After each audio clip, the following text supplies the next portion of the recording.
भक्तजनार्तिगन्तु पितृत्वमन्येषु अभिचार्यपूर्णं संवेवतारस्तमननिवत्यं लक्ष्मीर्गमं शरणं प्रपद्ये श्रीविष्णुचित्तकुलनन्दन कल्पवल्लीं श्रीरङ्गराज हरिचन्दन योगदृश्यां साक्षात्क्षमां करुणया कमलामुदान्यां गोदामनन्यशरणं प्रपद्ये योनित्यमच्युतपदाम्बुजयुग्मरुक्मव्यामोहतस्तदितराणि तृणायमेने अस्मद्गुरोत्थगोदोऽस्य दैहिकसिन्धोः रामानुजस्य चरणौ शरणं प्रपद्ये श्रीमान् वेङ्कटनाथार्य कवितार्किकेसरी वेदान्ताचार्यवर्यो मे सन्निधत्तां सदास्ति प्रपद्ये प्रपद्यानां निषद्यां गुणसम्पदां शरणं भवभीतानां षडगोपुण्येश्वरं श्रीमद्रङ्गशटारि संयमिवरालब्धागमान्तद्वयं श्रीमद्वीररघुद्भगाति षडजित्पादारविन्दाश्रयम् श्रीमद्वेदवदंशदेशीयते कारुण्यवीक्षास्पदम् सेवे रङ्गधुरीनशासनवशं नारायणं योगिनं वेदान्तदेशीयतीन्द्रकटाक्षलब्धे त्रय्यन्तारमनवद्यगुणं बुधाप्रियं नारायणाते दुर्लिकृपाकुलिक्तं श्रीरङ्गनाथे दिशेखरमाश्रयामः नीलातुङ्गस्तनगिरितरीसूक्तम् उद्धोति कृष्णं पारार्त्यं स्वं सुविधरसिद्धमध्यापयन्ति सोच्चिष्टायां सविनिगलितं या फलात्कृत्य भुङ्क्ते गोदादस्येन विरुद्धं भूयेवास्तु भूयः नवै ஆண்டாளரங்கற்கு பல்லு திருப்பாவை பல்பதி நிஷையால் ஆடி கொடுத்தால் நப்பாமாலை பூமாலை சூடி கொடுத்தாலை சொல் சூடி கொடுத்த சுடகுடியே துப்பாவை பாடி எவ்வளவல்ல பல்வளையாய் நாடினி வேங்கடவர்க்கண்ணை விதியின்ன இம்மாற்றம் நாம் கிரவா வண்ணமே நல்கி ஒருத்தி மகனாய் பிறந்து ஓரிரவில் ஒருத்தி மகனாய் ஒளித்து வளர சரிக்கிலான் ஆகித்தான் தீங்கு நிறைந்த கருத்தை பிழைப்பித்து கஞ்சன் வயிற்றில் நெருப்பெண்ண நடுமாலே உன்னை அறுத்தித்து வந்தோம் பரதரதியாகில் திருத்தக்க செல்வமும் சேவகமும் யாம் பாடி வருத்தமும் தீர்ந்தேரோரப்பாவாய். இன்னைக்கு வியாக்கியானம் பார்க்க வேண்டிய இது பாசுரம்.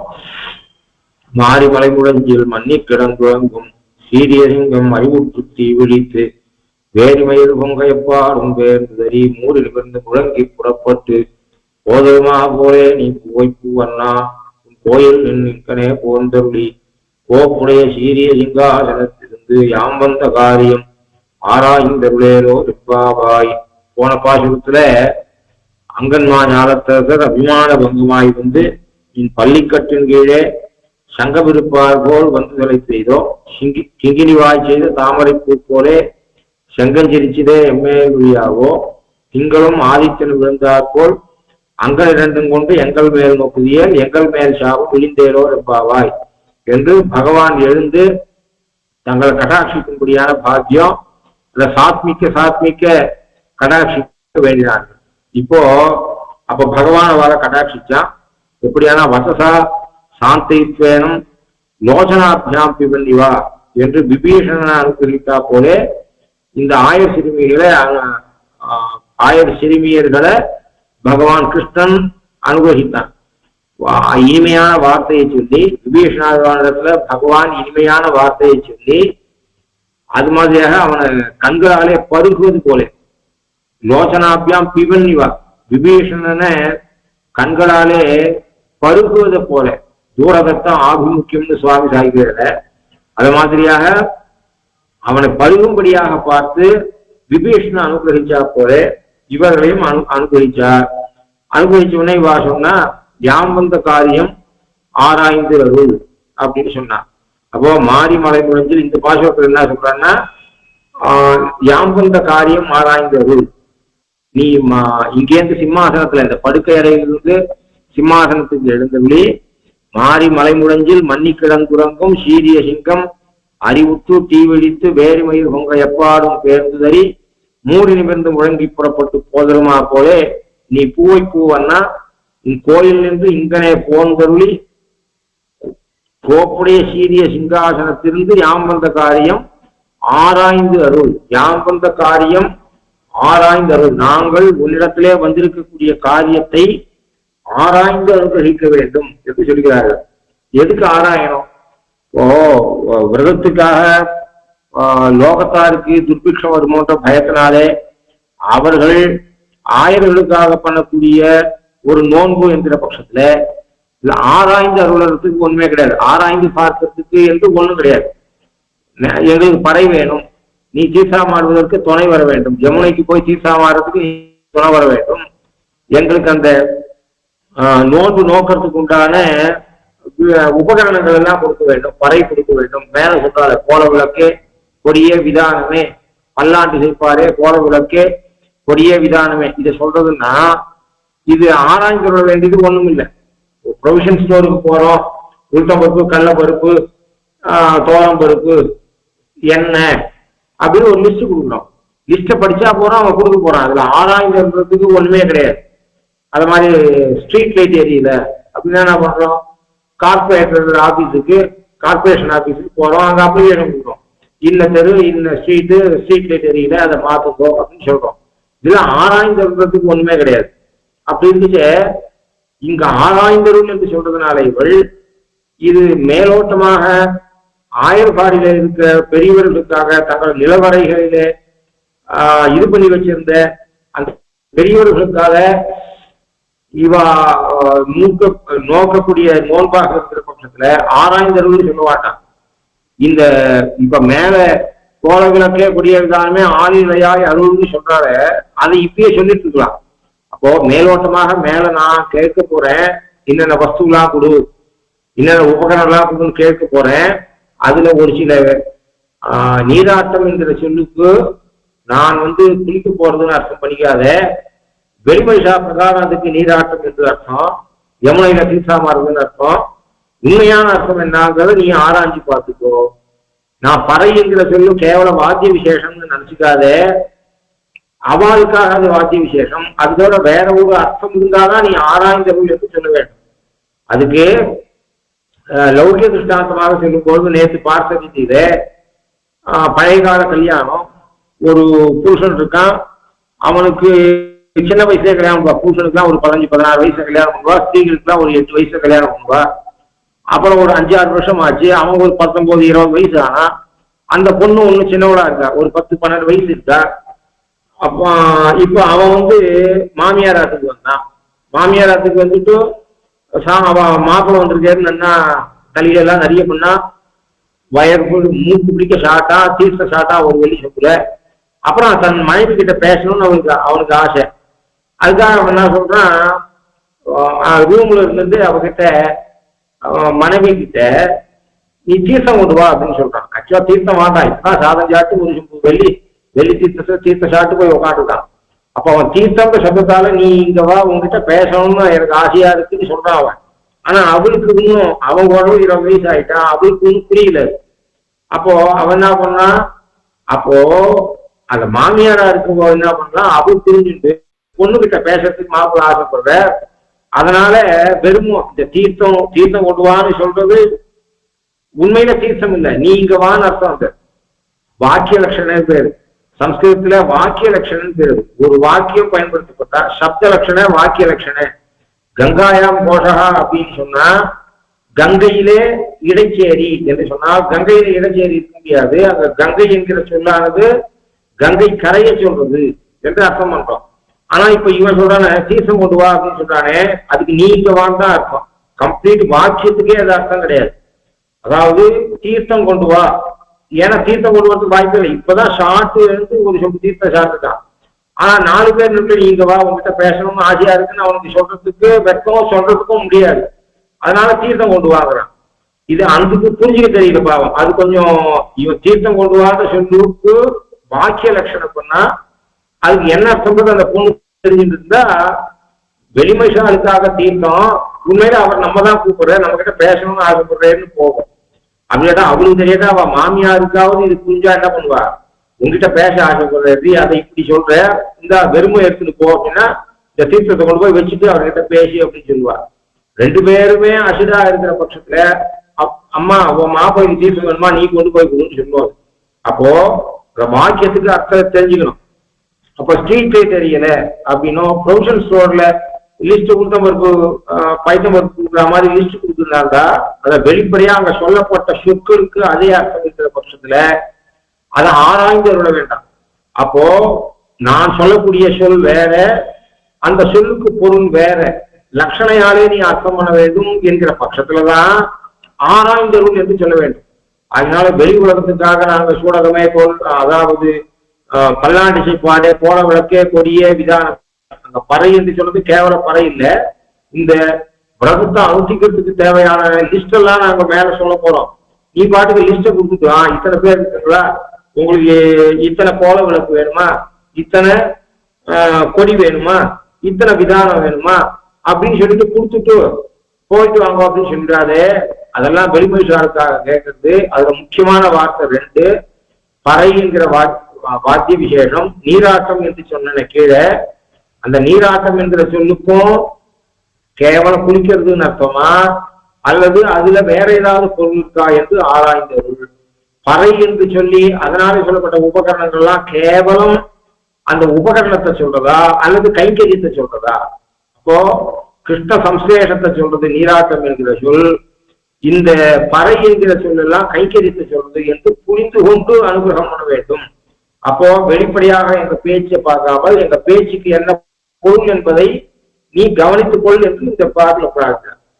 அதுக்கு நான் இந்த பள்ளியறையிலேயே நீங்க சொல்லுங்கோ, இங்கேயே உங்க பிரார்த்தனையை வைங்கோ, இங்கேயே பூர்த்தி பண்றேன் அப்படின்னு அவன் சொல்ல, இங்கேயே கூறுங்கள் என்று சொல்ல, இல்ல உன்னுடைய நடையழக காண வேண்டும், சபையில நீ இதை ஒத்துக்கொள்ள வேண்டும்.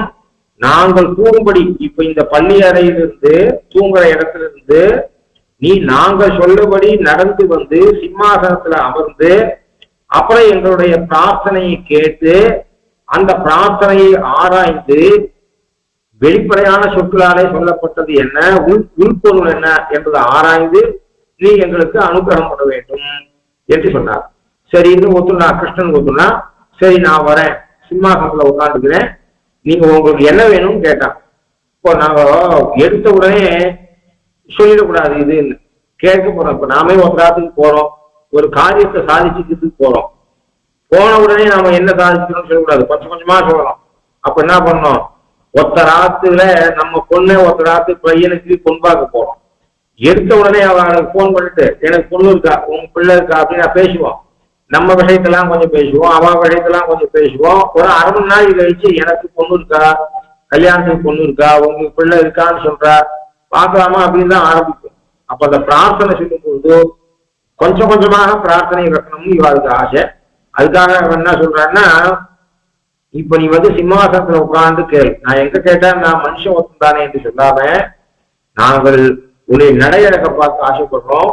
நீ இங்கிருந்து நாங்கள் சொல்றபடியாக இங்கிருந்து வந்து சிம்மாசனத்துல அமர்ந்து நாங்கள் வைக்கக்கூடிய பிரார்த்தனையை ஆராய்ந்து அருள வேண்டும் என்று சொல்கிறார்கள். அப்போ அவன் சொல்றான், நீ எப்படி நடந்து வரணும் அப்படின்னு சொல்றதுக்கு சொல்ற, கோப்புடைய சீரிய சிங்காசனத்திலிருந்து யாம் வந்த காரியம் ஆராய்ந்தருள். யாம் வந்த காரியம் ஆராய்ந்தருள்ன்றது பிரார்த்தனை. எங்கிருந்து நீ அந்த நாங்கள் எங்க வந்தாவுக்கு இந்த பிரார்த்தனை பண்ண போறோம், நீ சிம்மாசனத்துல உட்காண்டாவுக்கு. இங்கே நீ சிம்மாசனத்துக்கு எப்படி நடந்து வரணும் அப்படின்னு சொன்னா நாங்க சொல்ற மாதிரி நடந்து வரணும். மாறி மலை முழஞ்சில் மண்ணி கிடந்துறங்கும் சீரிய சிங்கம் அறிவுற்று தீவிழித்து வேரி மயிர் பொங்க எப்பாடும் பேர்ந்து உதறி மூறி நிமிர்ந்து முழங்கி புறப்பட்டு போதருமா போலே அப்படின்னு சாய்க்கிறார். அப்போ ஒரு சிம்மத்தை போல நீ நடந்து வர வேண்டும். உத்தம புருஷனுடைய நடைக்கு கவிகள் நான்கு மிருகங்களை உதாரணமாக கொடுக்கிற வழக்கம் உண்டு. சிம்மம், எருது, காளை, புலி, யானை. இது நான்கும் உத்தம புருஷன். எப்படியான பெண்ணுடைய நடைக்கு அன்னத்தை கொடுக்கிறார்களோ, அன்ன நடை என்று சொல்கிறார்களோ, ஒரு பெண் புருஷனை மாதிரி நடந்தா நல்லா இருக்காது, புருஷன் பெண்ணை மாதிரி நடந்தா நல்லா இருக்காது. அப்போ அன்ன நடை என்று பெண்ணுக்கு சொல்வதை போல புருஷனுக்கு, உத்தம புருஷனுக்கு நடையானது காளையை போலவும் சிங்கத்தை போலவும் புலியை போலவும் யானையை போலவும் இருக்க வேண்டும் என்று சொல்வது கவிமரபு. இங்க பகவானுடைய வீற்றிருந்த கோலம். இப்ப நான் பெருமாளே நின்றான், இருந்தான், கிடந்தான், நடந்தான் என்று சொல்றோம். அப்போ அந்த 4 கோலத்திலையும் பகவானை சேவிக்கிறதுக்கு பக்தர்களுக்கு ஆசை இருக்கா மாதிரியாக நடந்த கோலத்துல கிருஷ்ணனை சேவிக்கணும்னு இவர்கள் ஆசைப்படுகிறார்கள். அதனாலே உத்தம புருஷன் அதுல 4 நடையில சதுர்கதி என்று பெயர். இந்த இலக்கியங்கள்லையும் இது சொல்லப்பட்டிருக்கு. பக்தி இலக்கியங்களையும் சொல்லப்படுது. கேவல சங்க இலக்கியங்கள், தமிழ் இலக்கியங்கள், பக்தி இலக்கியம் இல்லாதவற்றில் மட்டும் பக்தி இலக்கியங்கள்லையும் இது சொல்லப்படுறது. பகவானுடைய நடையை சொல்லும் போது என் சிற்றாயர் சிங்கமே சீதை மணாளா, சிற்றாயர் சிங்கமே சீதை மணாளா, அது மாதிரி களிரே மதகளிரே என்றும் ஆழ்வார்கள் சொல்றார். அதனால அது மாதிரி போர் ஏறு அப்படின்னு சொல்றார். ஏறு என்று சத்தத்தாலையும் கூப்பிடுறார். அதனாலே ரங்கநாதனுக்கு, அதனாலதான் ரங்கநாதனுக்கு 4 கதியை காணலாம். சதுர்கதி பெருமாள். சதுர்கதியும் இந்த ராமாயணத்திலே சொல்லப்பட்ட, ராமாயணத்திலே பக்தி இலக்கியங்களிலேயும் சொல்லப்பட்ட 4 கதியையும் ரங்கநாதனிடத்திலே சேவிக்கலாம் அப்படின்னு சொல்ற. அதுக்கு பல இடங்கள்ல சதுர்கதி அருளி செயலுடைய வியாக்கியானங்கள்ல அந்த சதுர்கதியில அந்த ஊருக்கு மட்டும் ஏன் சொல்லலாம், எல்லா ஊர்லயும்னா அந்த ஊர்ல அதுக்காக ஸ்ரீபாதம் தாங்கிகள், அந்த ஸ்ரீபாதம் தாங்கி எல்லாம் பரம்பரையா வரணும். கோவில கவர்மெண்ட் அப்பாயிண்ட் பண்ணி அர்ச்சகாலோ வச்சகாலோ அப்பாயிண்ட் பண்ணா நடக்காது. கோவில கைங்கரியம் பண்றது சாதாரணம் இல்லை. நாம நினைச்சுக்கிறோம் அது ஏதோ சாதாரண காரியம். அந்த பகவானை அவ வந்து, ஒரு பெண் இருக்கா, அவ குழந்தை இருக்கு, கை குழந்தை இருக்கு. அந்த கை குழந்தைய அவன் எப்படி பார்த்துப்பாரோ அந்த உணர்வு பகவான் இடத்துல அந்த கோவில் அர்ச்சகாலுக்கோ கைங்கரியாளுக்கோ இருந்தாதான் கோவில்.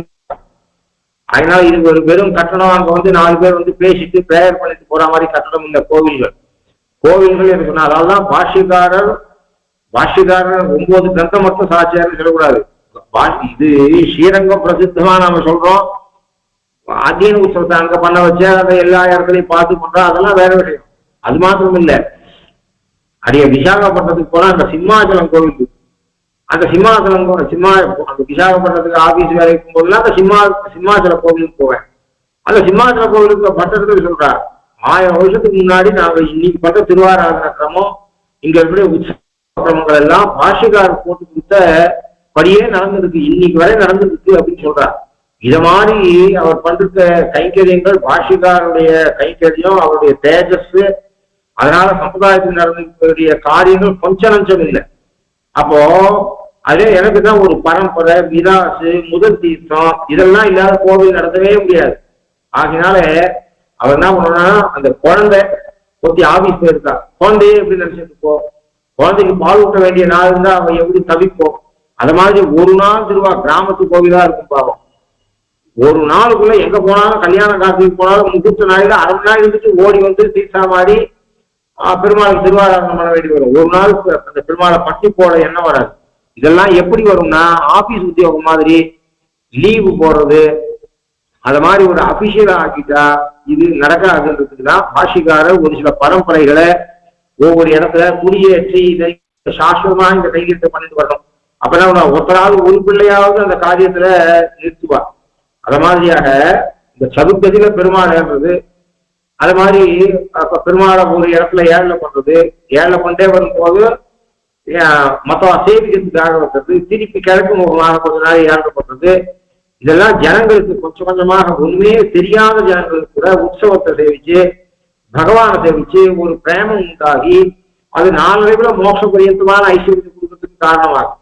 அதுக்காக அது ஸ்ரீபாதராணிகளுக்குன்னு அந்த கைங்கரியம் பண்றவான்னு ஒரு குடும்பத்தை ஏற்படுத்தினால், அர்ச்சகான்னு ஒரு குடும்பத்தை ஏற்படுத்தினால், அந்த குடும்பம் அந்த கைங்கரியம் பண்ணி வந்தால் அவளுக்கு அந்த பகவானுடைய கைங்கரியம் முக்கியமாயிடும். மற்ற பணம் காசுல புத்தி குறைஞ்சு போயிடும். இதெல்லாம் யோசனை பண்ணிதான் பாஷிகாரோட பண்ணிட்டு போயிருக்கு. 1000 வருஷம் ஓடி இருக்கு. அப்படி ஸ்ரீபாதராணிகளுக்குன்னு ட்ரைனிங். ஏன்னா யாரு வேணா போய் எந்த பெருமாளை வேணா, அதாவது இங்க இருக்கிற 25 கிலோ அரிசியை எடுத்துன்னு போய் அந்த ரூம்ல வைக்கிற மாதிரி இந்த பெருமாளை ஏழை பண்றது. அப்போ பெருமாளுக்கு சாத்துப்படி அப்படிதான், ஒவ்வொரு ஊருக்கு போனா ஒரு சாத்துப்படி இருக்கும். அதுக்கு தகுந்த ஒரு அந்த பரம்பரை வரவேதான் அது நடக்கிறது. எப்படி வேதம் ஓரான் வழியாக வருதோ அப்படி அந்த காரியங்கள் வருது.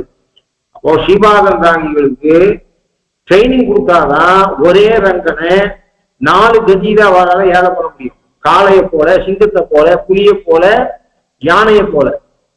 அதுக்குன்னு கொள்ளடம் மணல்ல அவளுக்கு ட்ரைனிங் கொடுத்துருக்காலாம் தெரியுது. அப்போ அவளுக்கு பட்டறை, அதாவது இந்த ஒவ்வொரு கைங்கரியத்துக்கும் மேல மேல அந்த சத்தத்தை தொடர்ந்துட்டே இருக்கணும். அதுக்கு பண்ணிருக்கான்னு தெரியுது. அதனால இந்த வியாக்கியானத்திலே சாய்க்கிற சதுர்கதியை பெரிய பெருமாள் மக்கள் காணலாம். இதே அப்ப இந்த சதுர்கதி எப்படி கொண்டுதா, ஒவ்வொன்றுக்கும் ஏதாவது ஒரு ஆதாரம் இருக்கணும். அப்போ ஏன் 3 கதி இல்ல, ஏன் 4 கதி, ஏன் 5 கதி இல்ல, இது எப்படி ஏழை பண்ணா பாஷிகாருக்கு இந்த எண்ணெல்லாம் எப்படி தோணுது அப்படி சொன்னா எல்லாத்துக்கும் ஒரு பிரமாணம் இருக்கணும். அப்படின்னா ஸ்ரீமத் ராமாயணத்துல பாலகாண்டத்துல 2 இடத்துல பகவான் ராமனுக்கு இந்த 4 கதி இருந்தது சொல்லப்பட்டது. கஜசிம்ம கதி வீரோ சார்தூல விஷபோகோ பத்மபத்ர விஷாலாட்சௌ கத்கதூணீதரோ தனுத்தரௌ கதம் பத்யாமிக பிராப்தோ கிமர்த்தம் கஸ்ய வாமுனே. 2 சார்தூலத்துக்கும் ரிஷபத்துக்கும் ஒவ்வொருமையாக இருப்பவர்கள் கஜத்தை போலவும் சிம்மத்தை போலவும் நடப்பவர்கள் என்று இது 2 இடத்துல வருது. ஆக்சுவலா இவர் ஜனக மகாராஜன் மிதில நகரத்துக்கு உள்ள வந்தாவட்டும் அவரு சொல்றாரு. ஸ்லோகங்கள் அப்படியே இருக்கு, 2 இடத்துல இந்த ஸ்லோகங்கள் வருது. அதுக்கு முன்னாடி மைதில நகரத்துக்கு வரத்துக்கு முன்னாடி சுமத்தின்னு ஒருத்தர், அவர் இங்க இருந்து கொஞ்சம் தங்கிட்டு போங்க மைதில நகரத்துக்கு போறதுக்கு முன்னாடி வழியில பாக்குறாரு. அவரும் இப்படி சொல்ற இதே வாக்கியம்.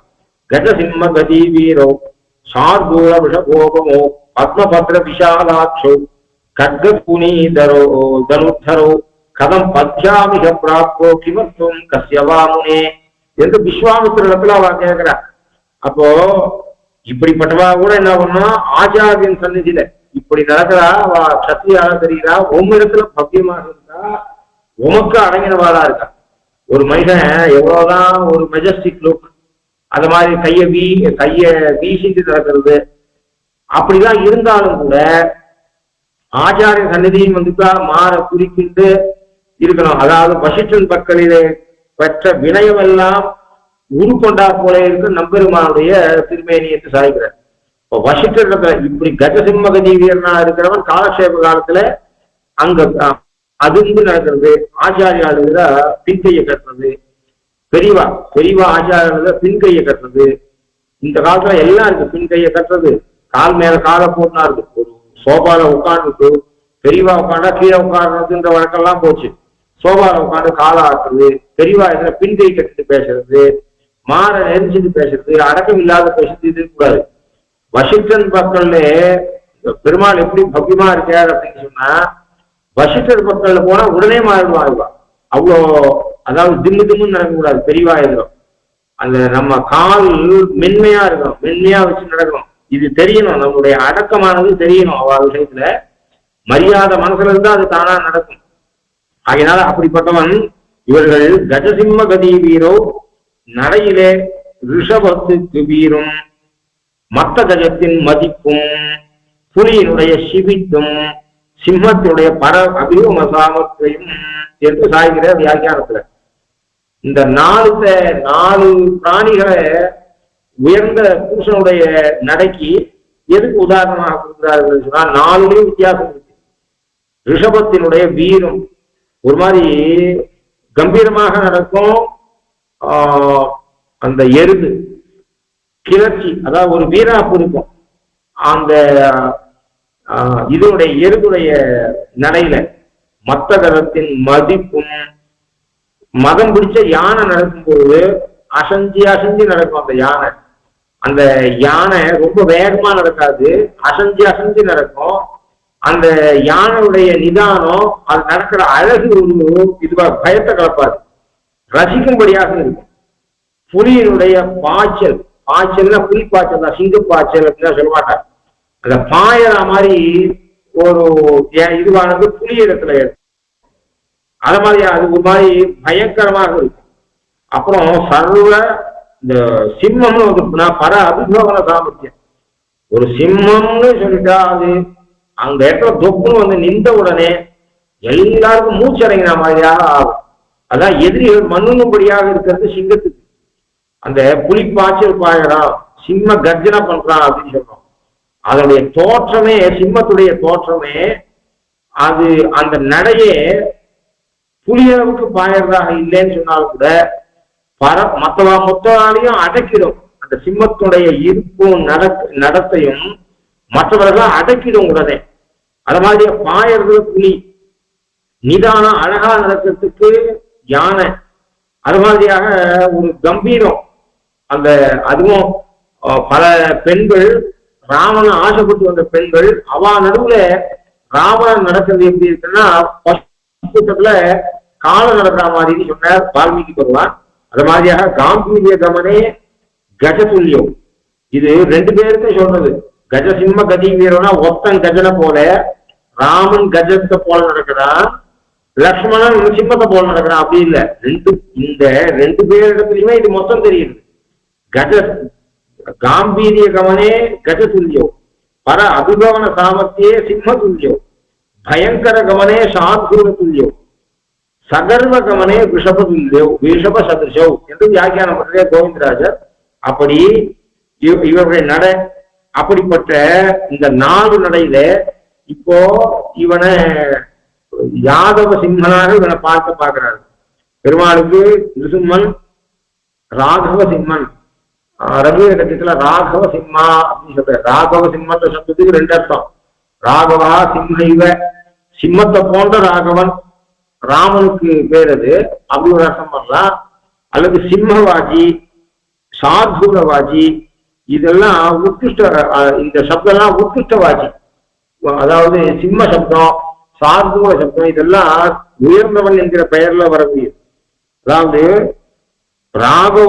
ராகவனுக்கால எல்லாரும் ரகுவுக்கு பின்னாடி பிறந்தவா 10 பேரும் அந்த வம்சத்துல ராகவனுக்கு சப்தத்தால சொல்லப்படுவார். அவளுக்குள்ள உயர்ந்தவன் என்று இருக்கும். சிம்மம்னா ஊமையாக வச்சுக்கொண்டு ராகவகா சிம்ம இவா, சிம்மத்தை போல இருக்கிற ராகவன் ராகவ சிம்மன் அப்படின்னு அர்த்தம் பண்றது ஒண்ணு. அது இல்லைன்னா சிம்ம சப்தம் சேஷவாஜி, அதாவது அவர் கணக்குல புலி அப்படின்னு சொல்றோம். கணக்குல புலின்னா அங்க தமிழ்லயும் இருக்குது. அவர் கவிதை எழுதுறதுல சிங்கம், கணக்குல புலி அப்படிதான் சொல்றோமே. அப்ப இதெல்லாம் எதை சொல்றது அப்படின்னா உயர்ந்தவன் எதை சொல்றது, கணக்கு போடுறவாளுக்குள்ள அவன் உயர்ந்தவன், சேஷவாசியான சப்தங்கள் இது. அதனால அப்படி பூஷ வியாக்கிரகா பூஷன் ஷபகா அப்படின்னா சொல்றோமே. இதுக்கு இந்த சிம்மம், புலி, பாம்பு, சூரியன், அக்னி, அந்தனன், இந்த 6 வஸ்துவையும் டக்குன்னு நெருங்கிட முடியாது. இயற்கையிலேயே அந்த என்னன்னு சொல்றா, இன்ஸ்டிங்க்ட்னஸ் சொல்றா பாருங்க, அந்த இயற்கையிலேயே அதுக்கு ஒரு சக்தி உண்டு. சிங்கத்தை டக்குன்னு யாராலையும் நெருங்கிட முடியாது, பயந்துதான் பயம் ஏற்படும், டக்குன்னு போய் தொட்டுட முடியாது.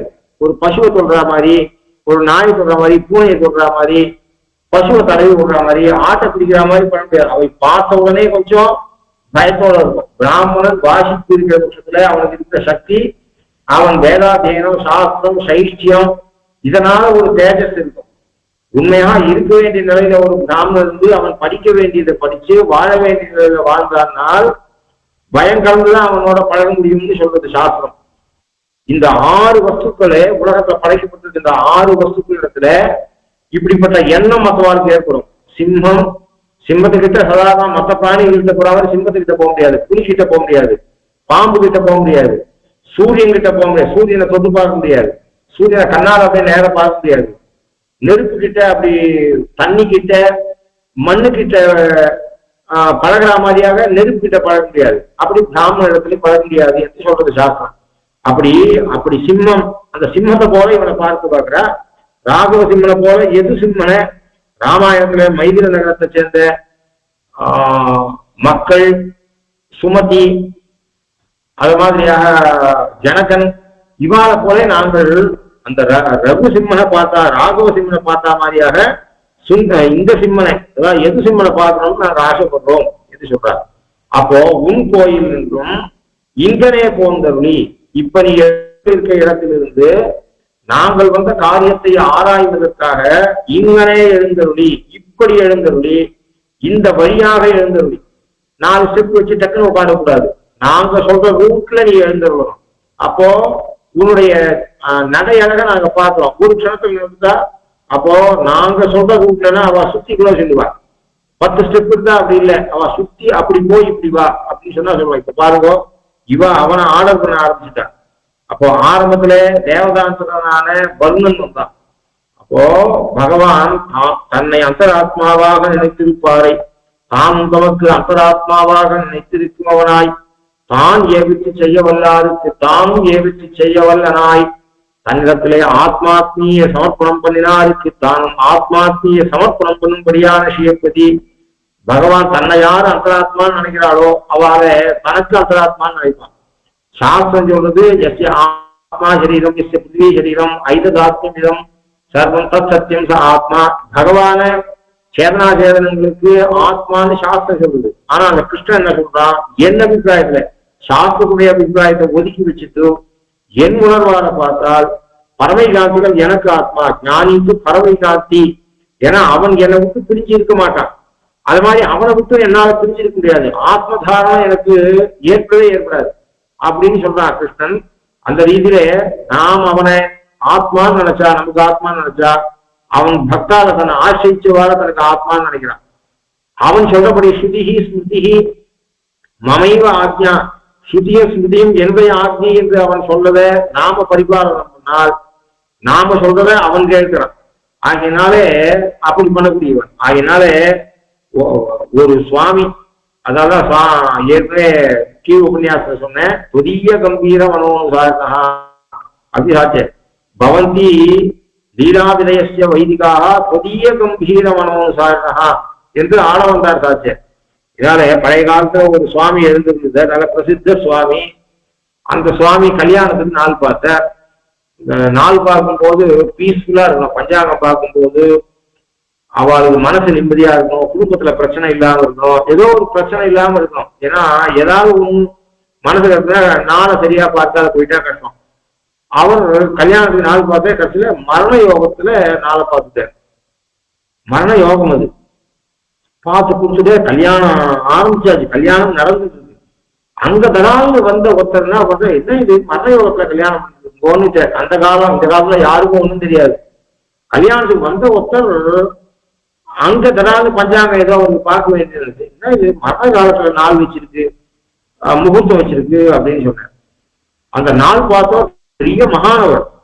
அவர் என்ன பண்ணிட்டு உடனே என்ன பண்ண, இதுக்கு சரி தப்பு நடந்து போச்சு, ஒண்ணு பண்றோம் அப்படின்னு சொல்லிட்டு அதுக்கு இந்த முகூர்த்தம் நன்னா இருக்கணும், இந்த குழந்தைகள் நன்னா இருக்கணும்னு ஆசீர்வாதம் பண்ணணும்னு விசேஷமா ஒரு சம்பாவனை பண்ணி நல்ல சிட்டாளா வேதாத்தியனம் பண்ணுவாளா அனுஷ்டாதாரங்களா இருக்கக்கூடிய 4 பேருக்கு ஒரு தட்சணையை கொடுத்து, இப்படி மரண யோகத்துல நடக்கிற கல்யாணம் இதனால காக்கம் வரக்கூடாது அப்படின்னு சொல்லி ஒரு அதுக்கு பிராயசித்த மாதிரியாக, பிராயசித்தம் என்னன்னா அவ வாயால முகூர்த்தம் சுப முகூர்த்தமாகட்டும், மரண யோகம் இதனால எந்த விதமான கெடுதலும் வரவாட்டாம் என்று சொல்லி அவ வாயால அனுமதியை வாங்கிட்டு மேல கல்யாணம் அவ குழந்தை குட்டிகளோட 50-60 வருஷம் வாழ்ந்தான்னு சொல்லுவா. எதுக்கு சொல்றேன் அப்படின்னு சொன்னா, அப்போ பகவான் என்ன பண்றான், அப்போ அவ தடால்னு ஆமா நான் தப்பு பண்ணிட்டேன், இது ஒரே ஒரு வழிதான் இருக்கு, எல்லாம் கூடியாச்சு முகூர்த்த நாயில யாரோ கண்டுபிடிச்சுட்டாரு, ஒண்ணு பண்ணும் 4 ஷிஃப்டாளாக வேதாத்தியனம் பண்ணுவாளாக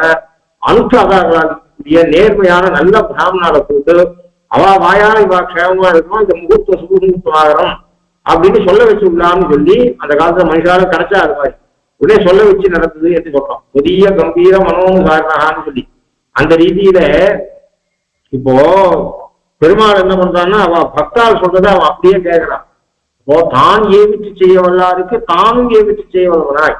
அந்த சுவாமி மகா சுவாமி அவ்வளவு சித்தர் பெரியவர், அவர் பாவம் ஏதோ மறந்து போய் கவனப்படுவனால இப்படி வச்சுட்டார்.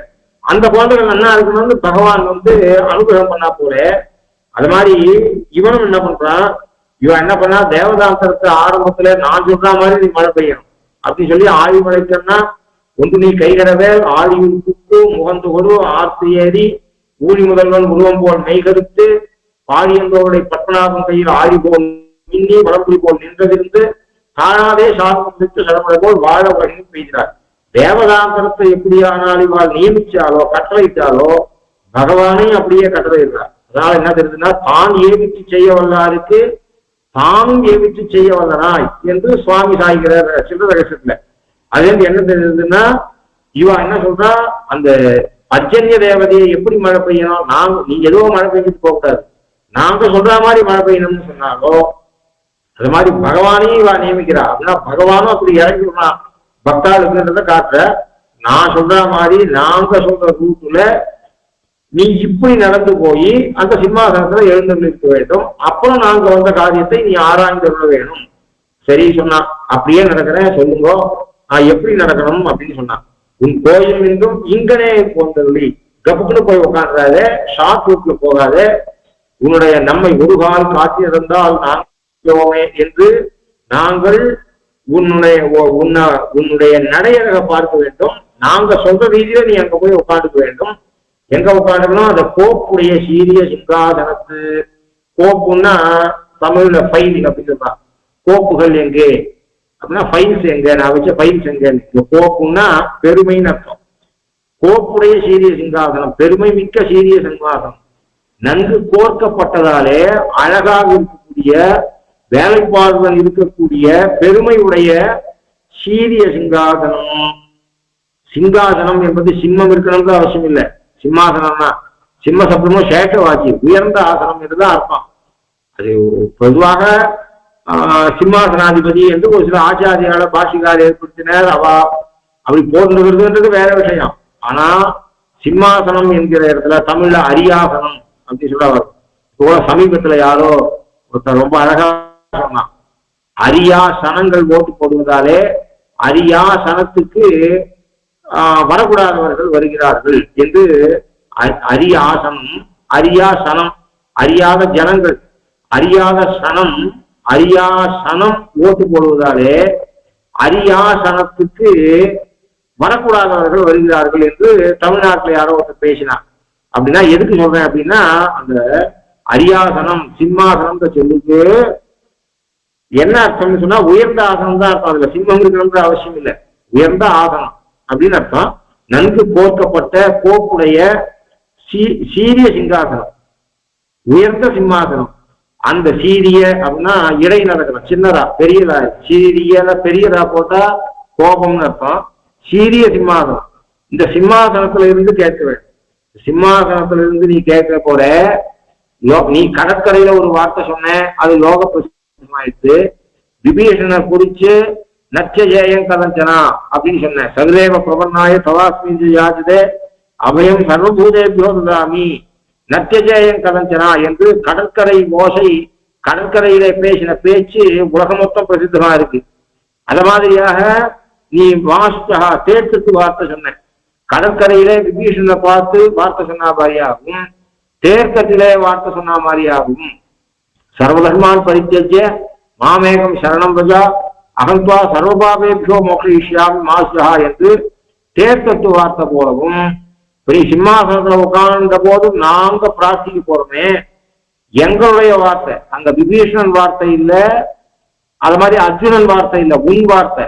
ஆனா உன்னை போக்கூடிய சீரிய சிம்மாசனத்துல உட்காட்டி வச்சு நாங்க பண்ண போற பிரார்த்தனை இருக்க, இந்த பிரார்த்தனை உன்னுடைய வார்த்தையை போல பிரசித்தியாக போறோம். இப்ப இவா கோப்புடைய சீரிய சிம்மாசனத்துல உட்காத்தி வச்சு இவ பண்ண போன பிரார்த்தனை என்ன?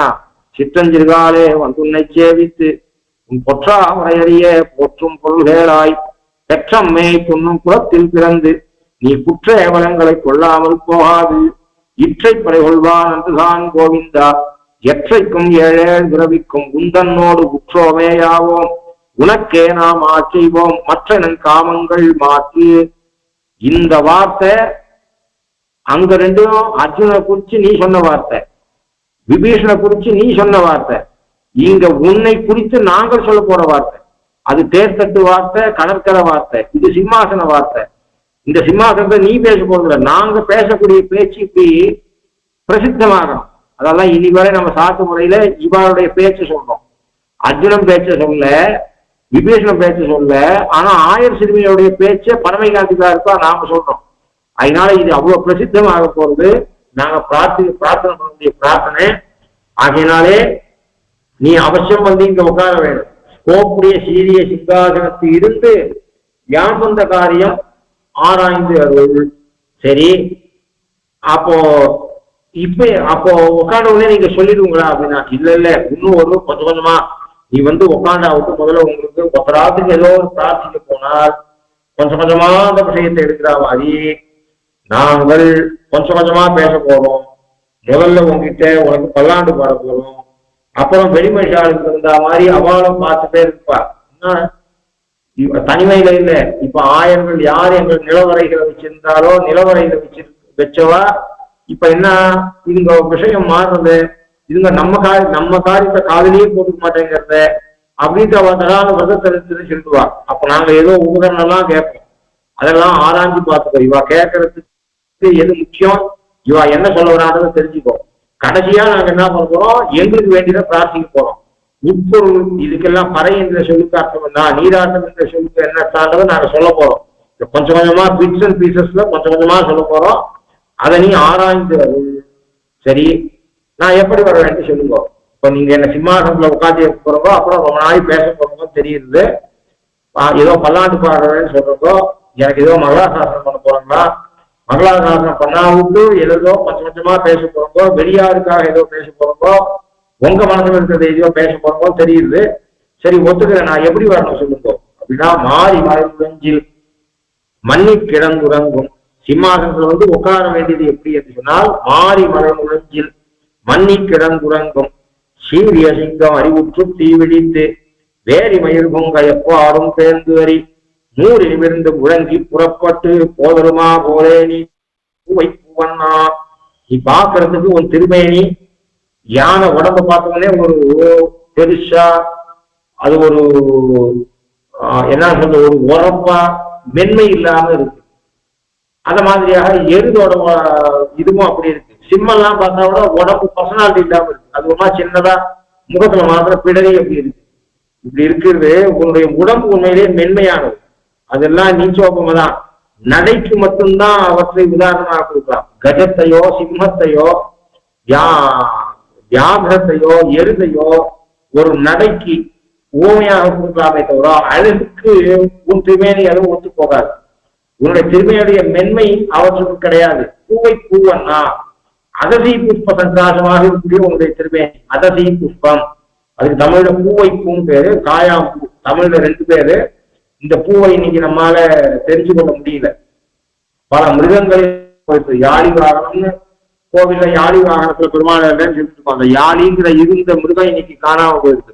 இப்ப சமீபத்திலேயே புலியினுடைய கவுண்ட் 500க்கு குறைவா வந்துருக்கு அப்படின்னு சொல்லி அதுக்கு ஆடெல்லாம் போட்டுருந்தான். பின் ஒரு புலியோட பாதி பாகம் பின்பாகம் வாழு பின் 2 காலம் மட்டும் போட்டுட்டோ சேவ் டைகர் அப்படி இல்லாட்டா அந்த இனமே இல்லாம போகுதுன்னு சொல்லி. அப்புறம் இப்ப பார்த்தா அது வளர்ந்துட்டு 500 புலியா குறைஞ்சது. இந்தியாவில் இருந்த புலிகள் 500 குறைஞ்சது, இப்போ 5000 ஆயிடுச்சு அப்படின்னா போட்டதெல்லாம் பார்ப்போம். அது மாதிரி ஒரு சில மிருகங்கள் காலப்போக்கில் இல்லாமல் போயிடுது, ஒரு இனங்கள் அழிஞ்சு போறது. அது மாதிரி இந்த இன்னைக்கு அந்த புஷ்பம் இருக்கலாம், அந்த புஷ்பம் என்ன புஷ்பம் நமக்கு தெரியாம இருக்கலாம், காட்டுல இருக்கலாம். ஆனா அது அசசி புஷ்பம் என்று சம்ஸ்கிருதத்துல சொல்ற, தமிழ்ல காயாம்பூ என்றும் பூவை பூ என்று சொல்கிறார். காயமலர் நிறவா கருமுகில் போலுருவா பூவை பூவண்ணா. இந்த 2 சமானார்த்தம். ஆழ்வார்களே இந்த 2 பதத்தையும் ஒரே பூ உண்டான 2 பெயரையும் ஆழ்வார்கள் பயன்படுத்துறார். அது மனம் கொண்ட புஷ்பம். ஆனால் நீல நிறம், கருநீலம், கருப்பும் நீளமும் கலந்த நிலையில இருக்கக்கூடியது. அப்படிப்பட்ட நிறத்துல இருக்கக்கூடிய புஷ்பம்னு தெரியுது. அப்போ கருநீல கலர்ல இருக்கக்கூடிய மனமும் கொண்டு இருக்கக்கூடிய நல்ல சுகந்தம் கொண்ட அந்த புஷ்பம் என்று தெரிகிறது. அது ரொம்ப மென்மையான மலர்ந்து தெரிகிறது. மென்மைக்கும் நிறத்துக்கும் வாசனைக்கும் பகவான் சர்வகந்தகா என்று பகவானுக்கு திருநாமம். அப்படிப்பட்ட சர்வகந்தனாக இருக்கிறதுக்கும் அதுக்கு ஒப்பு 3 காரணத்தினால பூவைக்கு பகவானுக்கு ஒத்துகிறது. திருமேனியினுடைய மென்மை, மனம், அது மாதிரியாக நிறம், இது 3த்துக்கும் ஒத்தது.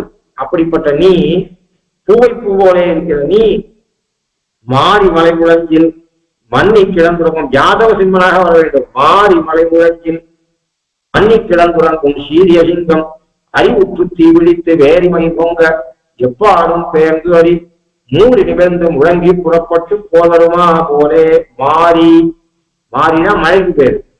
மாறி என்கிற சொல் இந்த இடத்துல ஆகு பெயராலே மாறி காலத்தை சொல்லுது, வருஷா காலத்தை சொல்லுது. மாறி காலத்து பாசுரத்துல சப்தத்தை சேர்த்துக்கணும். மாறி மலை முழஞ்சில் இல்ல, மாறி காலத்து மலை முழஞ்சில்.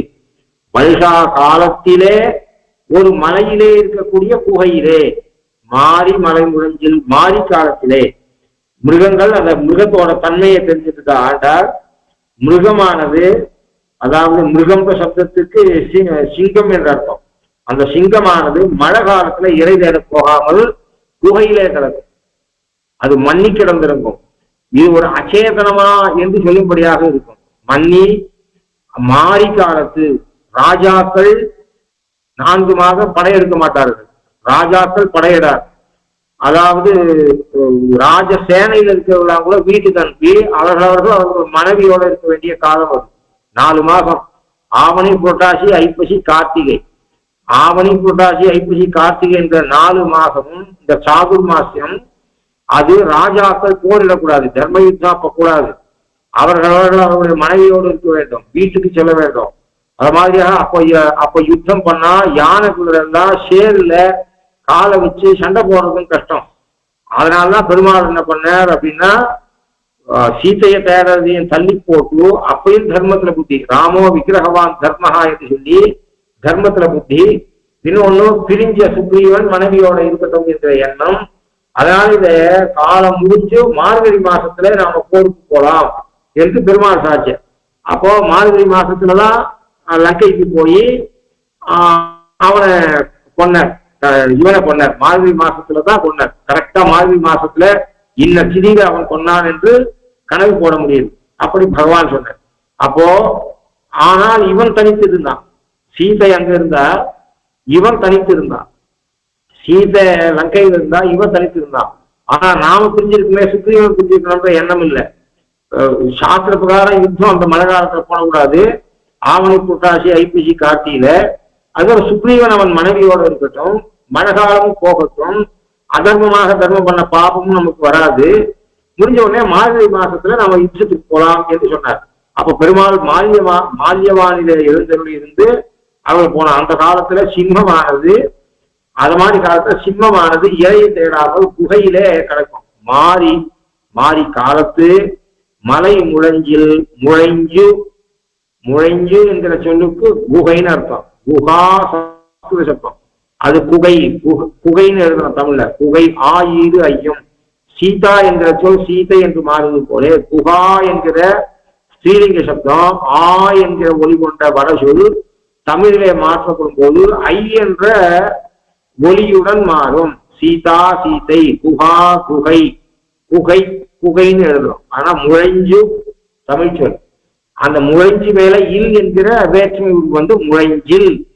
அப்போ மாரி காலத்திலே வருஷா காலத்திலே முழைஞ்சில் குகையிலே மண்ணி கிடந்துறங்கும். குகையை விட்டு வெளியேறாமல் மண்ணுதல் சேர்ந்து இருக்கிறது, நிச்சயம் அதிலேயே இருக்கிறது, விட்டு பிரியாமல் இருக்கிறது. எதை விட்டு பிரியாமல் இருக்கிறது? குகையை விட்டு பிரியாமல் இருக்கும். குகையை விட்டு பிரியாமல் இருக்கக்கூடிய சிங்கத்தை போலே, குகையை விட்டு வெளிவராமல் இருக்கக்கூடிய சிங்கம் அல்லது பெண் சிங்கத்துடன் மண்ணி கிடக்கக்கூடிய பெண் சிங்கத்துடன் மண்ணி இருந்து ஈருயிர் ஓருடல் என்று சொல்லும்படியாக மண்ணி கிடந்திருந்து, அப்போ கிடந்திருக்குன்னா படுத்துட்டு இருக்கிறது அப்படின்னு அர்த்தம். அப்படின்னா நான் எழுந்திருக்க மாட்டேன்னு சங்கல்பத்தோட கிடக்கிறது. படுத்துக்கிறது வேற, கிடக்கிறது வேற. ஆழ்வார்கள்லாம் சொல்லும் போது கிடந்ததோ கிடக்கை கண்டும் எங்க நம் மறந்து வாழ்கிறேன் ஏழையேனு கிடந்தவாறும் அப்படின்னா கிடந்த கோலம் அப்படின்னு சொல்றார். சயனத்தின் கோலத்தை கிடந்த கோலம் அப்படின்னு சொல்றார். அப்படின்னா என்ன அர்த்தம்? நான் ஸ்ரீரங்கத்திலே படுத்துட்டேன், திருக்குழந்தையில படுத்துருக்கேன், இனிமேல் நான் எழுந்துக்க மாட்டேன் இந்த இடத்துக்கு சங்கல்பம் பண்ணிட்டு படுத்துருக்கான்னு அர்த்தம். அப்படி இதுவும் சங்கல்பம் பண்ணிக்கொண்டு இந்த மிருகராஜனும் சங்கல்பம் பண்ணிக்கொண்டு படுத்திருக்கு. மண்ணி கிடந்து உறங்கும் தூங்கக்கூடிய சீரிய சிங்கம். இங்கே இடைநரகரம் தான். சீரிய பார்ப்பதற்கே இதர மிருகங்கள் மண்ணுண்ணும்படியான வீரஸ்ரீய உடைய சிங்கம். அதை பார்த்தவனே பயம். ஏற்கனவே சொல்லலாம், சிங்கம், புலி, பாம்பு, சூரியன், அக்னி, பிராமணன், இவாள அந்த அஞ்சும் எந்த காலத்திலையும் மாறாது. உருவத்தாலேயே அது பயம். பண்பினாலே பிராமணன் இருக்க வேண்டிய பண்போடு பிராமணன் இருந்தால் அவன் அவ்வளவு சுலபமாக நெருங்க முடியாது. அப்படின்னா பயந்து அவன் சுலபமாக மற்றவர்கிட்ட பழகுவான். ஆனா மற்றவர்கள் பயம் கலந்துதான் அவன் இடத்துல பழக முடியும். அவனுடைய தன்மை அப்படிப்பட்டது என்று சாஸ்திரம் சொல்ற ரீதியில சீரிய சிங்கம். அந்த சிங்கத்தை பார்த்தோன்னே மற்ற வீரஸ்ரீ கொண்டது. அது ஷீ இயற்கையிலேயே அதுக்கு அந்த ஷீ இருக்கு. இப்போ அதனால என்ன பண்ணும், மற்ற மிருகங்கள் அதை பார்த்த உடனே பயப்படும், அதோடைய கர்ஜனையை கேட்ட உடனே பயப்படும்.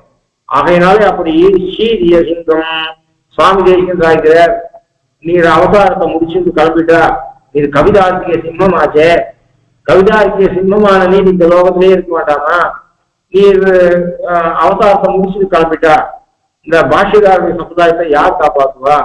சிங்கம் இருக்காதான மதம் பிடிச்ச யானைகள், வாக்கிய குடிச்சிகள் என்பவர்கள், மற்ற மதத்தவர்கள், வேதத்துக்கு விருத்தமாக பொருள் போடக்கூடியவர்கள், வேதத்தையே ஒத்துக்கொள்ளாதவர்கள், இப்படி அவர்களாலே பாஷ்யக்காரருடைய சமுதாயத்துக்கு கேடு வந்தா என்ன பண்றது?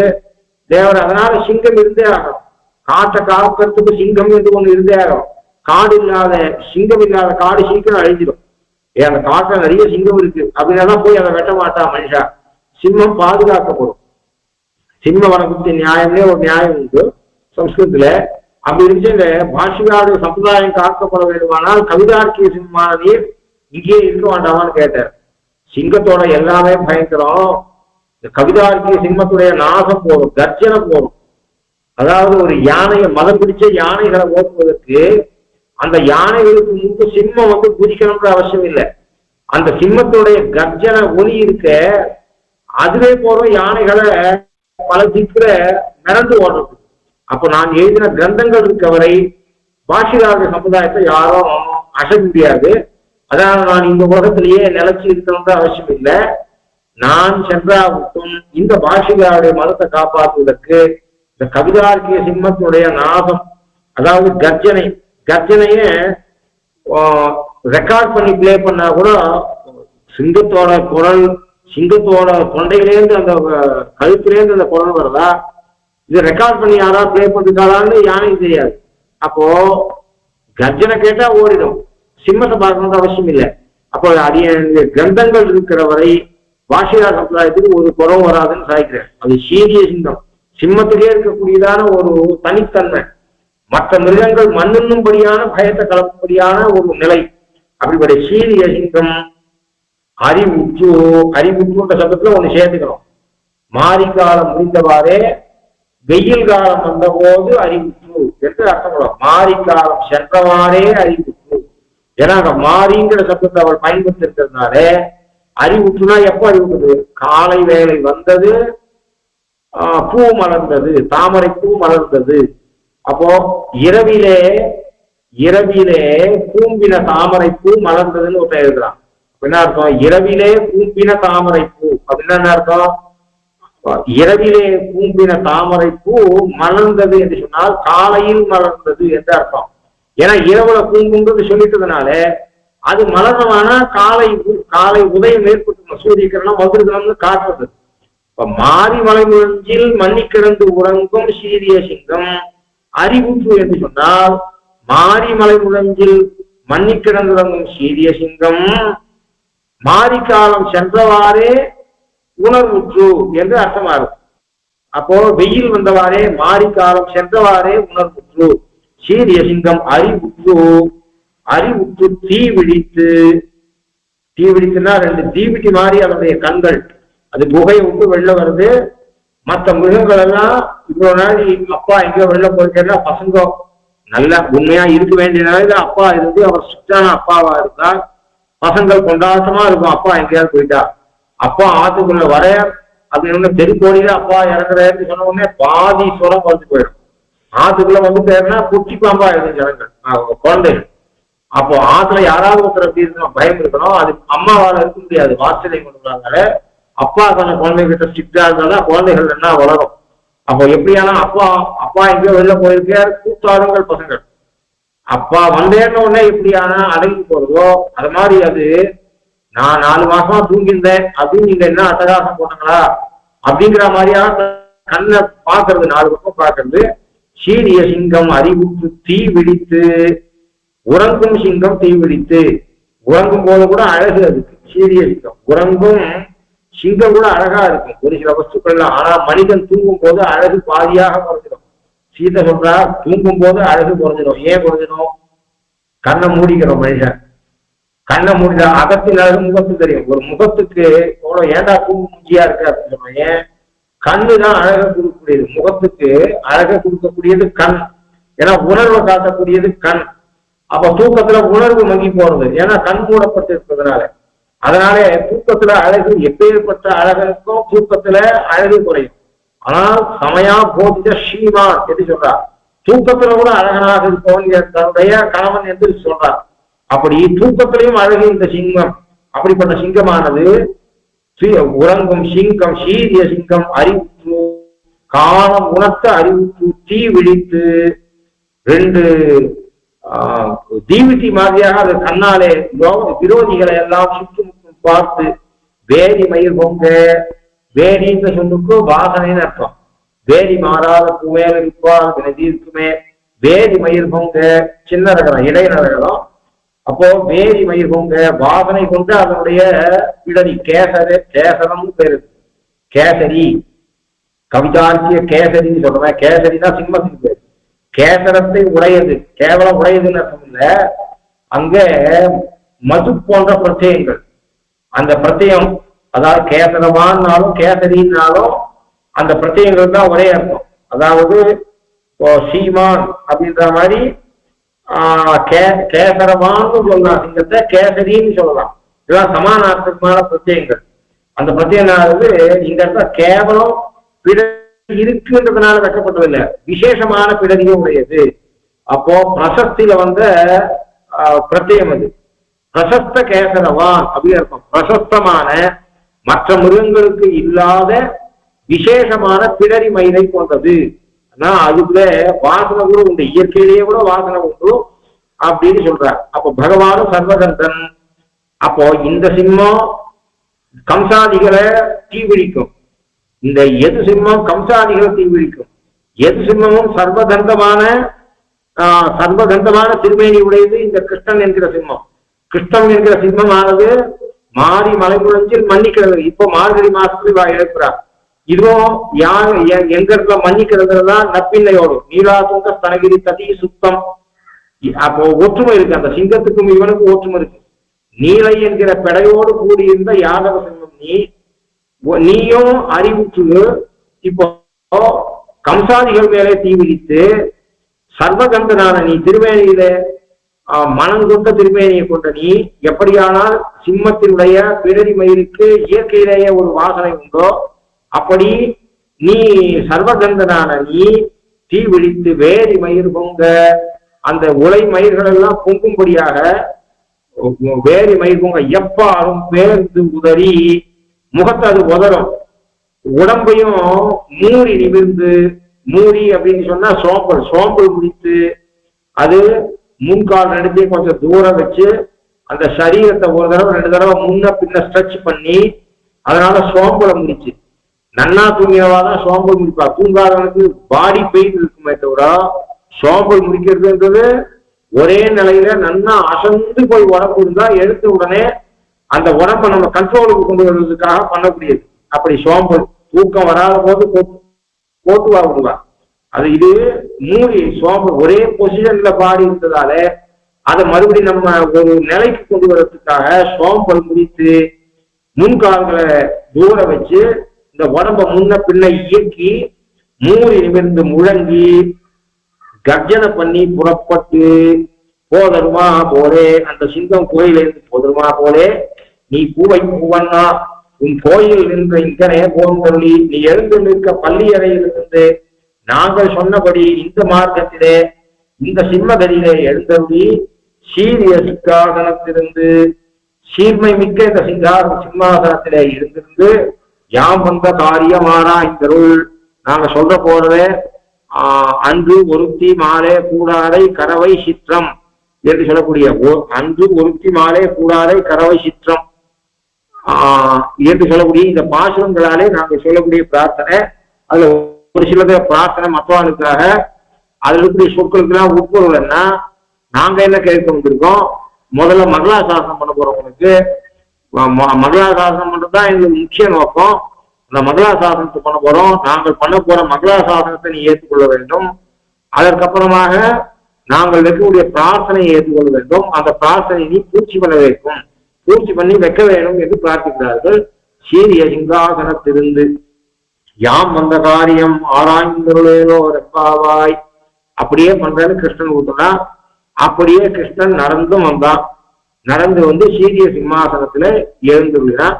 சீரிய சிம்மாசனம் வந்து கிருஷ்ணன் எழுந்துள்ளவாறே அவனுக்கு மங்களாசாசனம் பண்ணுகிறார்கள். அன்றி உலகம் வளர்ந்தாய் அடி போற்றி, சென்றங்கு தென்னிலங்கை செற்றாய் திரள் போற்றி, ஒன்றச் சகடம் உதைத்தாய் புகழ் போற்றி, கண்டு குனிலாய் எழிந்தாய் கடல் போற்றி, குண்டு உடையாய் எடுத்தாய் குணம் போற்றி, வென்று பகைகளுக்கு என் கையில் வேல் போற்றி, என்றென்றும் சேவகமே ஏற்றி பறைகொள்வான், இன்று யாம் வந்தோம் இளங்கேலோர் எம்பாவாய், அன்று இவ்வுலகம் அளந்தாய் அடி போற்றி. அன்னைக்கு இந்த உலகத்தை அளந்தவனே அடி போற்றி. சென்றங்கு அன்று, இந்த அன்றுங்கிற சப்தத்தை எல்லாத்துலயும் சேர்த்துக்கணும். போற்றி, வாழ்க, வாழி, பல்லாண்டு, இதுக்கெல்லாம் ஒரே அர்த்தம். பல்லாண்டு பல்லாண்டு பல்லாயிரத்தாண்டு. ஏற்கனவே நம்ம பார்த்தோம், பகவானுக்கு திருப்பள்ளி அழிச்சு பாடினா தொண்டரக்கூடிய ஆழ்வார், அது 10 பாசுரம். பாகவதர்களுக்கு திருப்பள்ளி அழிச்சு பாடினா ஆண்டார், அது 6வது பாசுரத்துல ஆரம்பிச்சு 15வது பாசுரம் பரியந்தமாக 10 பாசுரம். திருப்பாவைக்குள்ள ஒரு திருப்பள்ளி அழிச்சு என்று பார்த்தோம். திருப்பாவைக்குள்ள ஒரு பல்லாண்டு அப்படின்னா இவருடைய தொண்டரக்கூடிய ஆழ்வார் கொண்ட திருப்பள்ளி அழிச்சு 10 பாசுரத்தை இவள் இந்த இடத்துல பாகவதால குறிச்சு திருப்பள்ளி அழிச்சு பாடுறான். பெருமாள் திருப்பல்லாண்டு பகவானுக்கு பாடின, ஆண்டாலும் திருப்பல்லாண்டு பாடுறான். அங்க பல்லாண்டு என்கிற சப்தம், இங்க போற்றி என்கிற சப்தம். பல்லாண்டு, போற்றி, வாழி என்கிற சப்தம் எல்லாம் மங்களாசாசனத்தை சொல்லக்கூடிய இது. மங்களத்தை ஆசாசிக்குது. பெரியவர்களாக இருப்பவர்கள் சின்னவர்களை பார்த்து பண்றத ஆசீர்வாதம் என்று சொல்றோம். நீ நன்னா இருக்கணும் என்று பெரியவர்கள் வாழ்த்துறது. நீ நன்னா இருக்கணும், வேதோக்த தீர்க்காயுசோட இருக்கணும், குழந்தைகளோட இருக்கணும், நன்னா இருக்கணும், சரீரம் ஆரோக்கியமா இருக்கணும், பகவத் கைங்கரியத்தை பண்ணி கொண்டு இருக்கணும், பாகவத கைங்கரியத்தை பண்ணிட்டு இருக்கணும் அப்படின்னு சின்னவா சேவிக்கும் பொழுது சொல்றது ஆசீர்வாதம்னு சொல்றோம். பெரியவா விஷயத்துல அவர்கள் நன்னா இருக்க வேண்டும் என்று நாம நினைக்கக்கூடியது மங்களாசாசனம். இந்த மங்களாசாசனம் பண்றது மங்களத்தை ஆசாதிக்கிறது. அவர்கள் நன்றி எழுந்திருக்க வேண்டும் என்று நாம் ஆசீர்வாதம் முடியாது, அவளை வாழ்த்த முடியாது, வேண்டணும். அப்போ அப்படி வாழ்த்துது. இது சொரூப பிராப்தி. யாருக்கு ஒருத்தர் இடத்துல ஆசை இருந்தாலும், பெரியவாளா இருக்கட்டும் சின்னவாளா இருக்கட்டும், ஆசைன்னு ஒண்ணு இருந்துச்சுன்னா ஒருத்தர் இடத்துல அவசியம் அவ நன்னா இருக்கிற எண்ணம் தானா போகும். இப்போ பகவானாலே ரட்சிக்கப்படக்கூடியவர்கள் நாம், பகவானுக்கு ஆசீர்வாதத்தை நாம பண்ண முடியுமா அப்படின்னு ஒரு கேள்வி வருது. அப்போ இப்போ இந்த உணர்வடியாக வரக்கூடிய செயல்ல இந்த கேள்வி கேட்க முடியாது. பண்ணலாம்ன்றதுக்கு விசாரம், இதை பத்தி பெரிய விசாரம். சுவாமி தேசிகன் பல்லாண்டு பாடுவது நியாயமா, மங்களாசாசனம் பண்ணலாமா பகவானுக்கு அப்படின்னு ஒரு கேள்வியை எழுதி கொண்டு இதை பற்றிய விசாரம், விரோத பரிகாரம் என்று சொல்லக்கூடிய செல்வரகத்துல சுவாமி தேசிகன் சாச்சிருக்கார். அதுல பல விஷயம் இருக்கு. ஒரு விஷயம் என்ன என்று சொன்னால், இந்த உணர்வடியாக வரக்கூடிய செயல்ல இந்த கேள்வியே கேட்கக்கூடாது. ஒருத்தனால மங்களாசாசனம் பண்ணாமல் இருக்க முடியுமா என்ற கேள்வியை முதல்ல கேட்கணும். அது பண்ணலாமா வேண்டாமான்ற கேள்வியை விட, மங்களாசாசனம் பண்ணாமல் சொரூபம் தெரிஞ்ச ஒருவன் மங்களாசாசனம் பண்ணாமல் இருக்க முடியுமா? இப்போ மங்களாசாசனம்ன்றது கேவலம் பல்லாண்டு பல்லாண்டு பாடுறது மாத்திரம் இல்லை. இப்போ யாரோ ஒருத்தர் இருக்கா, ஊஞ்சல் உற்சவம் பகவானுக்கு பண்றா அப்படின்னு வச்சுப்போம். அவளுக்கு பரம்பரை பரம்பரையா அந்த ஊஞ்சல் உற்சவத்தை பண்ணி விடுவான். அவன் என்ன பண்றா அப்படின்னா, தன் காலத்துக்கு அப்புறம் கூட இது ஒரு மங்களாசாசனம் தான். தான் நடத்தி வரக்கூடிய உற்சவமானது தன் காலத்துக்கு அப்புறம் நிக்க கூடாதுன்னு ஆசைப்படுறான். அதுக்காக தான் ஒரு வைப்பு நிதி கேட்கிறார். பிக்சட் டெபாசிட்ல பணம் போட்டு நாங்க யார் இருக்குமோ இல்லையோ, ஒன்னும் மேல் சந்ததி இருக்கும் இல்லாம இருக்கும். அப்படி மேல் சந்ததி இருந்தாலும் அவன் அமெரிக்கா போய் எங்க போவானோ, அவனுக்கு சத்தம் இருக்குமோ இருக்காதோ அப்படின்னா ஒரு வைப்பு நிதியை வச்சு அதுல இருந்து வரக்கூடிய, அது எந்த அளவுக்கு வைப்பு நிதி வைக்கிறான்னா அதுல இருந்து வரக்கூடிய வட்டியால அந்த உற்சவத்தை நடத்த முடியும். அப்போ இந்த ஊஞ்சல் உற்சவத்தை நடத்த வேண்டியது அப்படின்னு சொல்றாரு. அப்படின்னா என்ன அர்த்தம்னா, அதுக்கு தனக்கு அப்புறமும் பகவானுக்கு இந்த உற்சவம் நிக்க கூடாது. கோவில் நன்னா இருக்கணும், பகவான் நம்ம காப்பாற்றுறான்னா நம்ம பகவானை காப்பாற்றுவான். பகவான் நன்னா இருக்கணும், பகவானுக்கு எந்த குறையும் வரக்கூடாது. பகவானுடைய கோவில்கள்லாம் நன்னா இருக்கணும், கோவில்கள் எல்லாம் திருவாராதெல்லாம் நன்னா இருக்கணும், சம்பிரதாயம் நன்னா இருக்கும். இதெல்லாம் நம்ம யோசிக்கிறோமே, இது மொத்தமே பல்லாண்டுல சேர்ந்தது. பல்லாண்டுதான் வாயால பல்லாண்டு சொல்றது மாத்திரம் இல்லை. அப்போ அந்த பல்லாண்டு பாடுறது என்பது அவர் ஆழ்வார் சாய்கிற உனக்கு பணி செய்திருக்க தவமுடைய இனிப்போய் ஒருவன் தனக்கு பணிந்து கடைத்தலை நிற்கை நின்றாயை அறிவு கண்டாய் குணத்தினை கிள்ளி புது அவி காட்டி உன் பொன்னடி வாழ்க என்று இனக்குறவர் புதியதொன்னும் எழில் மாநிலம் சோழைந்தாய். பகவானிடத்துல பக்தி வந்துச்சுன்னு சொன்னா மகளாசாசனம் பண்ணாமா வாண்டாமா, தேவையா தேவையில்லையா, பண்ணலாமா வாண்டாமா, தேவையா தேவையில்லையா என்ற கேள்விக்கு முன்னாடி இந்த கேள்வி கேட்டுக்கோங்க சுவாமி தேசிகன். பண்ணலாமா வாண்டாமா, தேவையா தேவையில்லையானதுக்கு முன்னாடி பண்ணாமல் இருக்க முடியுமா இருக்க முடியாதான்ற கேள்வியை கேட்டுக்கோ. ஒரு பக்தனாலே உணர்வடியாக மகளாசாசனம் பண்ணாமல் இருக்க முடியாது என்கிற பதில் வந்துச்சுன்னா மீதி எல்லாம் விசாரம் பண்ண வேண்டிய அவசியமே இல்லை. அப்போ அன்பு ஒரு இடத்துல மிகுந்திருந்தால் நம்ம விட உயர்ந்த விஷயத்திலேயாக இருக்கட்டும், நம்ம விட கீழே இருக்கிறவர்கள் விஷயமாக இருக்கட்டும், அன்புன்னு ஒண்ணு வந்துட்டா அந்த பட்சம் நல்லா இருக்கணும் என்கிற எண்ணம் நம்ம மனசுல அவசியம் இருந்தே தீரும். அப்போ நாம் மகளாசாசனம் பண்ணாமல் இருக்கவே முடியாது. ஆகையினாலே அந்த ஒரு குறவன் அவனுக்கு அந்த திருமாலிருஞ்சோழ பெருமாளிடத்துல அங்கிருந்த பாகவதாரோட பழகி பாரமை காட்சியை வந்துட்டு அவன் குறவன் என்ன பண்ணுவான், ஆகாசத்துல போகக்கூடிய பட்சிகளை அடிச்சு சாப்பிடுவான். அவன் அந்த மாംசம் சாப்பிட்றத விட்டுட்டான். சரி, மாംசம் சாப்பிட்றத விட்டுட்டான் குறவன்.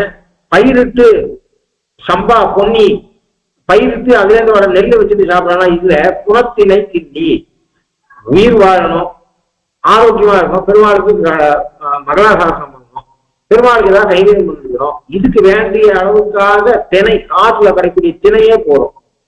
அதுல என்னத்துக்கு நாம அதிக பிரயத்னம் பண்ணணும்? அப்போ அதிக பிரயத்னம் பண்ணு கிருஷி பண்ணிட்டு இருந்தா பெருமாள் கைங்கரியை விட்டு போடும் என்பதற்காக காற்றுல தானாக கிடைக்கக்கூடிய திணைய சாட்டு திணையில அவன் தலிகை பண்ணி 4 சங்கரை வச்சான், ஒரு மண்பாண்டத்தை வச்சான், திணைய வச்சா தலிகை பண்றான்.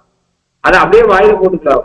அங்கிருந்து பகவானுக்கு கோபுரத்தை பார்த்து அபிஷேகம் பண்றான். அந்த சாதத்தை குணத்தினை கிள்ளி புது அவி காட்டி அதை அபிஷேகாகிற அவன் மனோரத பிரகாரம் அவன் புறவனாக இருந்தாலும் பக்தியுக்தனாக இருக்கிறதுனாலே அதை அபின்னு சாய்கிற சுவாமி பெரியாழ்வார். புது அவி காட்டி ஒரு பிராமணன் யாகத்துல அவிஸ்து எப்படிப்பட்டதை பகவான் எப்படி ஸ்வீகரிப்பாரோ அவன் உள்ள தூய்மையும் அவன் பரமை காந்தியா இருக்கிறதுனாலே இந்த திணையினாலே அவன் பண்ணப்பட்ட அந்த சாதத்தை பகவான் அப்படி அவிச போலே ஸ்வீகரிக்கிறான். குணத்தினை கிள்ளி புது அவி காட்டினா விட்டு என்ன பண்றான், என் பொண்ணு நல்லா இருக்கணும், பிள்ளை நல்லா இருக்கணும், பிள்ளைக்கு என்ஜினியரிங் சீட்டு கிடக்கணும், பொண்ணுக்கு கல்யாணம் ஆகணும், ஜாதகமே புதுல, இது அவன் கேட்கறதே இல்லை. உன் பொன்னடி வாழ்க, அவன் மகளாசாசனம் பண்றாங்கிற உன் பொன்னடி வாழ்க திருவாராதனம் பண்ணிட்டு அவன் கேட்கறதுன்னா நீ உனக்கு மகளாசாசனம் பண்றான்னு சாய்கிற. உன் பொன்னடி வாழ்க என்று கன்வெர்டட் குறவர் அல்ல, பரம்பரையாக குறவனாக இருக்க. குறவன் சொன்னாலே போடுமோ, இனக்குறவர்னா என்ன அர்த்தம்னா பாக்கியம் பண்ணவாளுக்கு எந்த இடத்துல பிறந்திருந்தாலும் பகவத் பக்தி வந்துடும். பகவத் பக்தி வந்து பாரதி காட்சி வந்து அவ மகளாசாசனம் பண்ண ஆரம்பிச்சிருவா.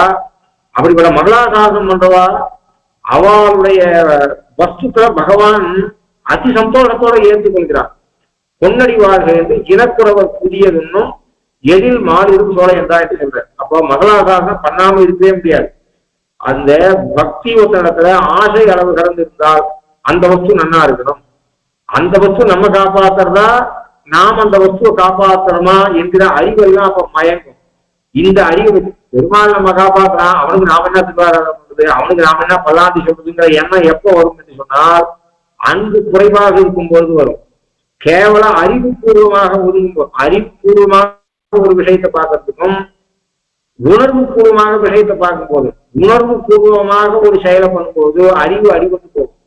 ஆகையினாலே அப்படி இருக்கிறதுனாலே மகளாசாசனம் அளவு கடந்த அன்பு நம்மால வைக்கப்படக்கூடிய ஒரு பொருள், அந்த பொருள் நல்லா இருக்கணும் அப்படிங்கிற ஒரு எண்ணம், அதுக்காக பல்லாண்டு பாடுவது என்று தவிர்க்க முடியாது. அப்படி இவா என்ன பண்றா, இவாளும் கோபிகைகளுடைய பக்தி என்பது லோகத்துல இப்ப ஆண்டாலே கோபிகைகளை அனுகரணம் பண்றா. அப்படிப்பட்ட பக்திஸ்வர்களாக இருக்கிறதுனாலே முதல்ல பகவான கோப்புடைய சீரிய சிம்மாசனத்துல எழுந்தருளை பண்ணி போன ஜலத்துக்கு அணை போடுவது. போன ஜலம்னா இப்போ இனிமேல் வரக்கூடிய ஜலத்துக்கு வாழ அணை கட்டினா தங்கும். ஆனா ஏற்கனவே போன ஜபத்துக்கெல்லாம் அணை கட்ட முடியாது. ஆனா இவ சொல்றதெல்லாம் ஏற்கனவே பகவான் பண்ண புத்தாந்தங்களை எல்லாம் சொல்லி, அன்று இவ்வுலகம் வளர்ந்தாய், அன்று செந்தங்கு தென்னிலங்கை சிறந்தாய், அன்று என்ற சப்தத்தை எல்லா அடியிலையும் கூட்டிக்கணும். அன்று இவ்வுலகம் வளர்ந்தாய் அடி போற்றி, அன்று செந்தங்கு தென்னிலங்கை செற்றாய், அன்று போன்ற சகரம் குலைத்தாய், அன்று கண்டு குடிலாய் இருந்தாய், அன்று குண்டு குடையாய் எடுத்தாய், இன்று யாம் வந்தோம். அன்னைக்கு நாங்க இல்ல, சின்ன வயசு, பணம் இல்ல, குழந்தைக்கு நல்ல ட்ரெஸ்ஸே வாங்கி தரல, இன்னைக்கு பணம் வந்திருக்கு அதனால நான் வாங்கி தரேன். ஒரு அம்மா என்ன பண்றா, பெரிய நல்ல பட்டுப்புடைய வாங்கினது குழந்தைகிட்ட வரா, இவளே நல்ல பணக்காரனுக்கு பார்க்கப்பட்டு பெரிய பணக்காரியா இருக்கா. அம்மா அப்பா இப்ப ஓரளவு பரவாயில்ல நிலைக்கு இருக்கா. அவ இவகிட்ட எதுக்குமா நீ இவ்வளவு பெரிய பட்டு புடவை, இவ்வளவு நான் 4 புடவை வாங்கி வந்துட்டேன் எனக்கு அப்படின்னா, நீ சின்ன குழந்தையா இருந்த போது தாண்டி ஏழ்மை, நல்ல பாவாடை பக்காவே உனக்கு வாங்கி தர முடியல, இப்ப பெருமாள் நல்ல நிலையை கேட்டு வாங்கிட்டு வந்தேன் அப்படிங்கிறா. பொண்ணு கோட்டீஸ்வரியா இருந்தாலும் வாங்கிட்டு வரேன். அது மாதிரியாக என்ன சொல்ல, அன்னைக்கு யாரு மகளாசாசனம் பண்ணாலும் கொஞ்சம் தெரியாது உன் திருவடிக்கு, குணத்துக்கு, புகழுக்கு. இன்றைக்கு நாம் அன்னைக்கு இல்லாத குறத்தையில இன்னைக்கு நாங்கள் பல்லாண்டு பாடுகிறோம் என்று பல்லாண்டு பாடுற அந்த விஷயத்தை நாளைக்கு பார்ப்போம். கவிதார்க்கிய சிம்மாய கல்யாண குணசாலினே ஸ்ரீபதே வெங்கடேஷாய வேதாந்த குரவே நமஹ. சிவதே ஸ்ரீ லக்ஷ்மீன் சுமுதிய பாதுகா சேவக ஸ்ரீமன் ரகோபஸ்ரீ நாராயண மகாதேசிகாய நமஹ. சிவதே ஸ்ரீமன் ரகோபஸ்ரீ ரங்கநாத மகாதேசிகாய நமஹ.